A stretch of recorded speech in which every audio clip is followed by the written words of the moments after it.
One of my fondest memories growing up was the smell of the tree in the house during the holidays. And I think this is a tradition I'm never going to give up. Hi, this is Margaret Byrd, and welcome to Color Quest. I am standing in front of my Christmas tree, which is at the end of the season for the holidays, and I am going to use boughs from this tree to create a natural dye. Evergreen trees of all kinds have the ability to create different colors within the natural dye spectrum. And today I'm going to take a few of these boughs, specifically from a noble fir tree, and I'm going to create color. Now this is not what you're going to expect, I think, because it is not green. And we're going to be using the whole branch, needles and boughs all combined together. And an added bonus from your dye pot this time is going to be the amazing aroma as it fills your kitchen and home with the scent of the holidays. So join me now in extending some of that holiday cheer through the process of creating natural color.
So who knew the color of the holidays was going to be gray, and an amazing gray at that.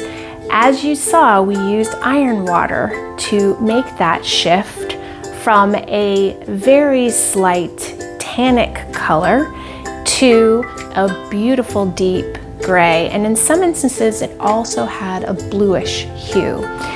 If you have not yet watched the video on how to make iron water, go do that now, because having iron water at your disposal is an incredible way to shift colors and find colors you might not otherwise find in nature. Next time on Color Quest, we're going to continue looking at evergreens, but we're going to go foraging. I'm going to invite you to join me on a trip to central Idaho, where I will be looking at different kinds of evergreens and doing some foraging for pine cones. These make a really beautiful dye, and I'm excited to see what this spruce cone is going to add to my dye pot. Thank you for being here at Color Quest, and remember to subscribe and hit the bell if you want to be notified on Fridays of new content. Also, if you haven't looked in the About section on this channel, you will notice a link to a cooking color booklet. This booklet is free. It has 4 different dyes you can make from foods in your kitchen, and is a great starter for getting into the kitchen and being inspired to make some natural color. Thank you again for being here. This is Margaret Byrd, and I look forward to seeing you next time on Color Quest. I hope you have a wonderful holiday season.